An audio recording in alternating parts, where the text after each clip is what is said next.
Stamtec is the exclusive agent for Forwell quick die change products.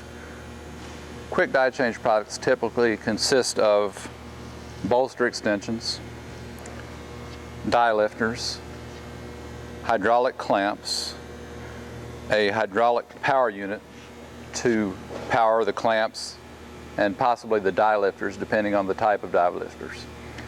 If you're retrofitting onto an existing press, it will also include a control for the clamps and die lifters.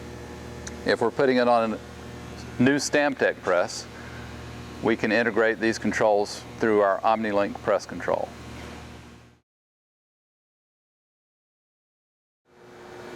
I'm now going to demonstrate the function of the quick die change system. Typically, your die is loaded onto bolster extensions. These are roller type bolster extensions. So once your die is loaded with a forklift or crane or whatever your die loading apparatus is, you simply roll the die into the bed area. And the bed area has roller type die lifters which enable you to roll the die in.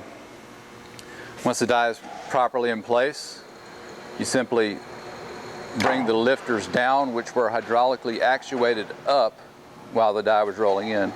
So now the die cannot move, it's in place properly, and you simply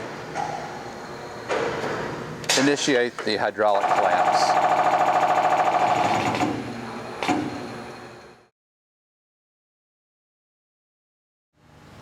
There are many different types of hydraulic die clamps on the market today, but the most commonly used are a ledge type of clamp, such as this one, which actually clamps on a flat surface of a specific height on the die shoe, or the piston type clamp, which goes into a U-slot cut into the die shoe.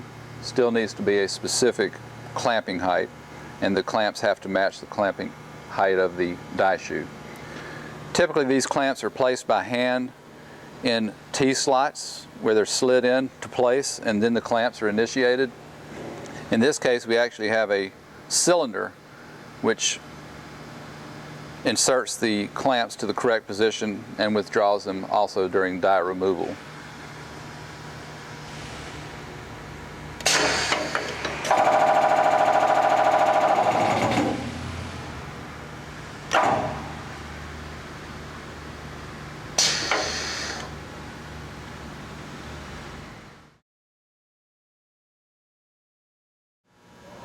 Earlier I showed you the most commonly used clamps, which would be a ledge type and a piston type clamp, which are typically placed manually by the die setter. Here we have some specialty clamps which can clamp the die in a different manner, can be hidden away out of the die area when they're not in use, or provide better access to the die clamping locations. At the bottom here you have a roto S-cam type of clamp, which, as you can see, the piston is now retracted below the bolster level. When I initiate it, it's going to come up, turn, and then clamp into the die clamping location.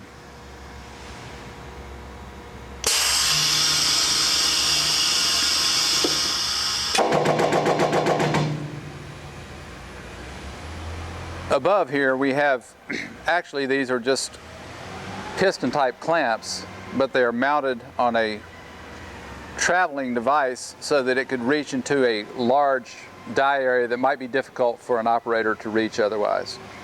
So this will not travel very far, but the travel could be determined by a chain length which is within this housing here.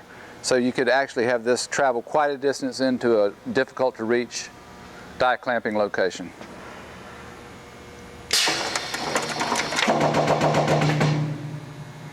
And the third type is a tilting arm type,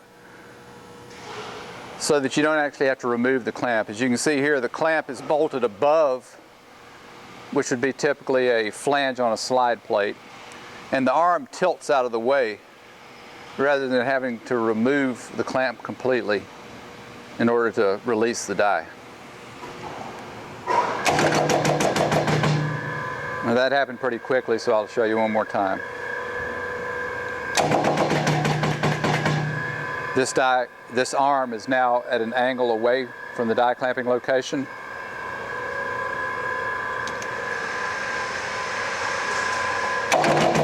And now it's back in position.